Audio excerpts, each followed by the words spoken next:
Assalamualaikum warahmatullahi wabarakatuh.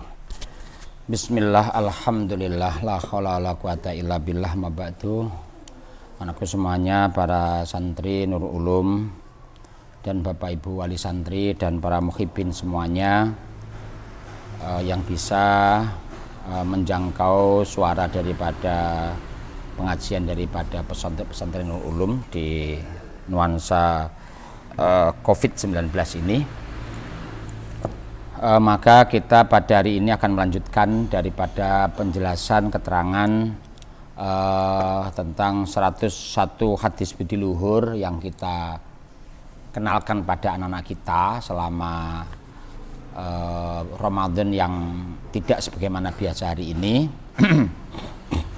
Dan memang kitab ini sejak awal sudah kita sampaikan pada anak-anak sebagai bekal belajar di rumah, sehingga di samping kitab ini sebenarnya kemarin itu gambaran kita bahwa kitab ini nyampe rumah ditulis kembali, kemudian setelah itu dihafalkan, ya. Dan ternyata situasinya menjadi berbeda. Kemarin gambaran kita Ramadan bisa semuanya kembali kepada pondok, tapi karena nampaknya masih belum memungkinkan, sehingga kita pada hari ini ngaji dengan online yang seperti ini. Kita lanjutkan pembahasan kita, hadis yang ke-16, rasa malu. Bismillahirrahmanirrahim. Qala Rasulullah sallallahu alaihi wasallam, Inna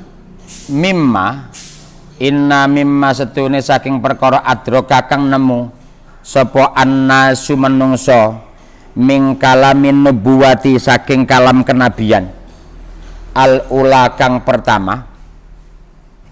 Jadi sesungguhnya di antara sabda-sabda Nabi yang terdahulu, ya.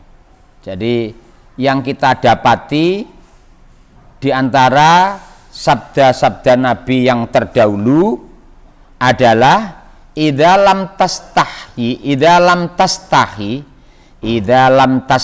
nalikane ora wirang sapa sira fasna mongko nglakonana sapa sira ma ing perkara sita kang sak karep sira.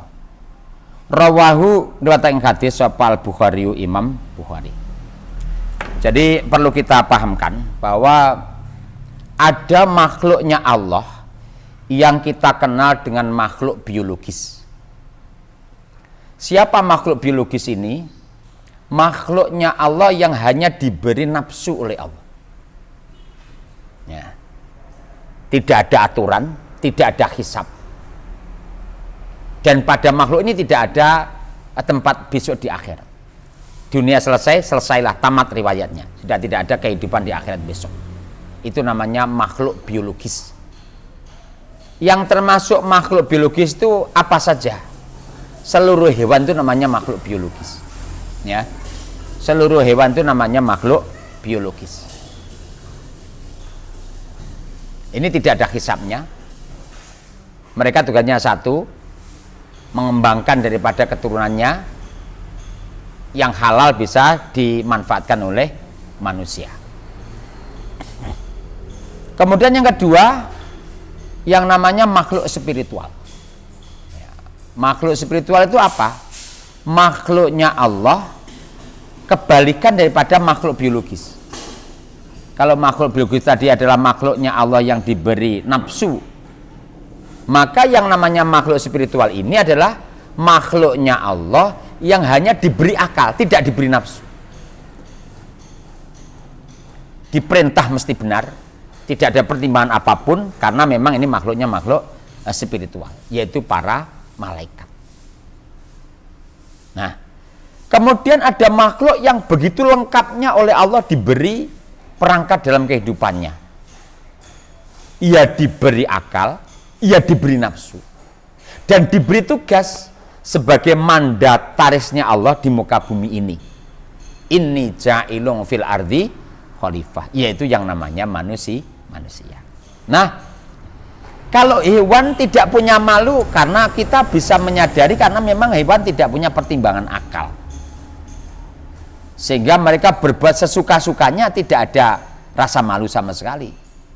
Bahkan kalau yang namanya kera, jantan, sapi jantan, mereka enggak malu menunjukkan daripada kelaki-lakiannya atau kejantanannya, tidak malu sama sekali. Ya karena memang makhluk ini tidak punya pertimbangan akal, hanya punya nafsu saja, sehingga tidak punya rasa malu. Kalau toh umpamanya malaikat, karena pertimbangan hanya perintah. Malaikat itu hanya bekerja sesuai dengan perintah daripada Allah, dan Allah tidak akan pernah mungkin memerintahkan hal-hal yang sifatnya negatif pada malaikat yang ada. Lah, yang namanya manusia ini, ini diberi nafsu dan diberi akal. Makanya ketika manusia ini kehidupannya disetir oleh nafsunya, maka ketika kita melihat orang itu adalah, ketika kita melihat, kita lihat sebagaimana orang biasa, tapi perilakunya perilaku daripada hewan. Tapi sebaliknya, kalau ada orang diberi perangkat nafsu, ada akalnya, orang ini bisa mengendalikan daripada nafsunya, maka kelihatannya kelihatan orang, tapi substansinya adalah substansi malaikat. Nah, oleh karena itu anak-anakku semuanya, maka ketika kita kepingin kita menjadi mulia dalam kehidupannya, maka tidak ada kata yang lain kecuali kita harus bisa menundukkan nafsu kita, ya, harus bisa menundukkan nafsu kita. Lah, nafsu kita ini hanya bisa ditundukkan dengan nikmat, dengan cara puasa, ya, dengan cara puasa. Di samping akal kita harus kita asah setiap saat, setiap waktu, yaitu apa? Akal kita gunakan untuk berpikir, kemudian jangan lupa selalu terus-menerus untuk mengkaji, untuk mengaji, untuk menambah wawasan-wawasan dalam kehidupan kita, sehingga kita menjadi orang yang secara spiritual itu kita penuh, kemudian akal kita jangan penuh dengan ilmu. Jadi kejiwaan kita itu penuh dengan keimanan, akal kita penuh dengan ilmu. Nah, kalau kita ini sudah seperti ini, maka tidak ada ceritanya orang yang tidak punya rasa malu sama sekali. Makanya ini ada bahasa idalam tastahi fasna masita. Kalau kamu tidak punya rasa malu, silakan saja berbuat semaumu sendiri. Itu maknanya apa? Kalau kamu ini sudah seperti makai hewan, ya silakan saja seperti hewan. Tapi hati-hati loh ya, besok ini dampak daripada hasil perilaku yang kamu kerjakan, begitu. Jadi kalau sudah namanya manusia, kita tidak bisa ya kudu duwe rasa malu. Cuman rasa malu kita itu gantungannya jangan gantungan daripada manusia. Ya. Jadi rasa malu kita itu sandarannya sandaran daripada agama, sandaran daripada Allah Subhanahu wa ta'ala. Malu kepada Allah, nah, jangan malu kepada makhluknya Allah. Jadi malu kita itu jangan malunya pada malu manusia. Kalau kita hanya malu kepada makhluknya Allah, maka ketika kita ketemu orang itu akan malu. Tapi ketika tidak ketemu tidak akan punya rasa malu. Tapi kalau gantungan sandaran malu kita malu kepada Allah, dan kita tidak pernah bisa lari daripada pandangan Allah, nah ini barangkali yang menjadi penting. Sehingga ketika seseorang itu merasa dilihat oleh Allah, merasa di mana-mana dilihat oleh Allah, ini loh orang yang memang luar biasa sekali dalam kualitas kehidupan daripada pribadinya. Luar biasa sekali orang seperti ini. Ya. Makanya termasuk di antara daripada sekian ucapan-ucapan para nabi, para rasul yang terdahulu, itu tidak ada yang lain kecuali apa? Idza lam tastahi fasna ma sita. Manakala kamu tidak punya rasa malu sama sekali, silahkan berbuat semaunya sendiri. Mananya apa? Kalau kamu itu manusia seperti hewan, yo saksirmu. Masa kita mau kita orang yang seperti jadikan hewan? Ya nggak mau tentunya. Dan hadis ini terkait dengan hadis yang ke-17, yaitu Bismillahirrahmanirrahim. Qala Rasulullah SAW, al haya'u utawi wirang iku minal imani, setengah saking iman. Makanya ketika ada orang yang tidak punya rasa malu sama sekali, itu tandanya orang yang tidak punya iman. Itulah. Jadi ini lekat. Jadi kalau ada orang yang dalam kehidupannya kok tidak punya rasa malu sama sekali. Salah satu contoh umpamanya, barangkali yang kelas 1 ini, yang putra ini. Kan ada itu yang di tempat cucian itu ada yang mandi dengan telanjang. Itu mestinya malu dong. Ya, menunjukkan daripada kelihatan auratnya itu kan harus malu itu. Aurat besar masalahnya itu. Ya, aurat besar itu. Ya, harus malu. Kelihatan auratnya harus malu. Ya. Tidak jadi satu, mandi jadi satu. Ya, setelah cuci, kemudian mandi bersama-sama dengan telanjang bulat. Itu kalau itu tidak punya rasa malu sama sekali, itu namanya harus mulai harus dipikirkan. Itu berarti mulai tipis daripada iman yang seperti itu. Jadi artinya yang lalu biarlah berlalu lah. Tapi jangan sampai terjadi kembali ada santri yang telanjang bulat di depan daripada teman-temannya. Itu menunjukkan tidak punya rasa malu. Dan orang yang tidak punya rasa malu itu namanya orang yang imannya perlu untuk dipertimbangkan. Ya. Orang yang tidak punya rasa malu sama sekali berarti imannya sudah mulai tipis. Kalau iman sudah mulai tipis, itu membahayakan bagi orang yang punya iman. Orang masuk kepada perilaku dosa itu karena tipisnya sebuah iman. Makanya sekali lagi, kalau kita kepingin dalam kehidupan kita ini imannya kita tebal, imannya kita semakin terus bertambah, maka salah satunya kita harus mempertebal atau menghilangkan, atau kita harus mulai untuk berpikir bahwa mengerjakan hal-hal yang memang bertentangan dengan agama kita harus malu. Nah gitu. Jadi jangan tidak punya rasa malu sama sekali. Baik, al haya'u minal iman. Rawahu datang hadis sapa Al-Bukhari, Imam Bukhari. Hadis berikutnya. Innallaha ta'ala, sedene Allah Ta'ala iku auha paring wahyu sapa Allah ilaiya maring ingsun antawadhu ing yen to tawadhu sira kabeh hatta layabhiya sehingga aja nganiaya sapa ahadun wong suci ala ahadin ing atase wong suci liyane wala yafkhara lan aja sombong sapa ahadun ala ahadin ing atase wong suwijine. Rawahu ing hadis sapa Muslimun, Imam Muslim. Jadi Kanjeng Nabi ini mendapatkan wahyu daripada Allah untuk siapa? Untuk beliau dan untuk umatnya. Antawadhu. Ya. Untuk bersikap rendah hati. Bukan rendah diri ya, rendah hati. Jangan pernah menyombongkan, jangan pernah kita merasa hebat daripada yang lain. Apa yang kita hebatkan? Tidak ada satupun makhluk yang hebat. Karena apa? Kalau yang namanya makhluknya Allah itu diberi kemuliaan, apa lewat postur tubuh, apa lewat performan, apa lewat harta, apa lewat pangkat, atau lewat yang lain. Itu semuanya titipan daripada Allah. Khuliqal insanu dha'ifa. Manusia diciptakan dalam keadaan lemah. Ya, tidak punya apa-apa. Andai kata manusia itu diciptakan oleh Allah keluar daripada ibunya, kemudian ditinggal oleh ibunya, dibiarkan akan meninggal dunia, akan mati.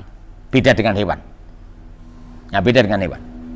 Hewan itu setelah dikeluarkan dari perut daripada betinanya, dibiarkan, dia akan berjalan sendiri, akan mencari tempat sendiri. Tapi manusia tidak. Ini menunjukkan kelemahan daripada manusia. Karena apa? Manusia itu menjadi hebat ketika sudah menggunakan akalnya. Ketika belum, sangat-sangat lemah yang luar biasa. Bahkan lebih lemah daripada hewan yang ada. Nah gitu lah. Ayam itu kecil itu setelah dirami oleh betinanya, oleh induknya, ya, oleh indungnya, kemudian setelah itu dia menetas, dibiarkan, dia akan mencari makan sendiri. Tapi manusia nggak bisa. Jadi manusia itu akan kelihatan hebat ketika kapan? Ketika orang itu sudah mulai menggunakan akalnya. Makanya akal pun juga titipan daripada Allah. Ya. Orang yang merasa hebat karena akalnya, andai kata akalnya diambil oleh Allah separuh total, sudah majnun namanya. Ya. Jadi antawaddu, man tawaddu'a rafa'ahullah. Man tawaddu'a rafa'ahullah. Orang yang tawaddu itu akan diangkat derajatnya oleh Allah. Man tawaddu'a rafa'ahullah. Tapi sebaliknya, wa man takabbara wadda'ahullah. Orang yang sombong, maka orang itu akan dijatuhkan martabatnya oleh Allah. Makanya enggak boleh. Ya. Orang sombong itu tawadhu dimanapun, kapanpun. Ya. Jadi supaya muncul ketawaduan pada diri kita. Kalau kita melihat anak kecil, kita merasa tidak ada artinya apa-apa. Karena apa? Satu, anak kecil nggak punya dosa. Andai kata dia itu mati duluan, karena nggak punya dosa. Kalau toh kita mengetahui, patut untuk kita hormati, karena anak itu tidak punya dosa sama sekali. Kalau toh umpamanya kita ketemu dengan orang tua, kita tawaduk dengan orang tua. Mengapa kita tawaduk dengan orang tua? Karena amalnya sudah banyak. Yang kita yang tidak ada apa-apanya sama sekali. Kalau sandaran-sandaran seperti ini bisa kita gunakan dalam kehidupan kita sehari-hari, kita tidak pernah menghina orang lain, tidak pernah menyepelekan daripada orang lain, tidak pernah mengerdilkan daripada orang lain kita pandang lebih hebat daripada kita, sehingga kita tidak pernah untuk mengecilkan daripada orang lain itu. Dan ini sejalan dengan hadis ini. Jadi innallaha ta'ala auha ilayya antawaddu, untuk selalu tawadhu, rendah hati kepada siapapun, terutama kepada kedua orang tua kita, terutama kepada guru-guru kita, terutama kepada orang-orang yang lebih tua daripada kita. Nah, yang kecil saja kita harus tawadhu, apalagi orang yang lebih dewasa daripada kita. Wa hatta la tabghiya ahadun, sehingga tidak ada satupun orang yang bisa mendolimi daripada orang lain, tidak ada yang menganiaya daripada orang. Karena dengan sikap tawadhu ini, karena dengan sikap menghargai orang lain ini, maka tidak ada orang yang menganiaya kepada orang, tidak ada. Jadi dampak daripada tawadhu, maka kita tidak akan pernah melecehkan orang lain. Salah satu contohnya, mengapa terkadang itu di pondok itu ada yang membuli? Karena merasa dia lebih hebat daripada temannya. Lah, merasa hebat itu yang tidak boleh, itu namanya sombong. Ya, itu namanya sombong. Hatta la tabghiya ahadun ala ahadin. Jadi tidak ada satupun hatta la yabghiya ahadun ala ahadin. Sehingga ketika orang itu tidak akan menganiaya karena merasa temannya itu ternyata lebih hebat dalam segala hal, ya dia enggak termasuk bagian orang yang mampu untuk menganiaya.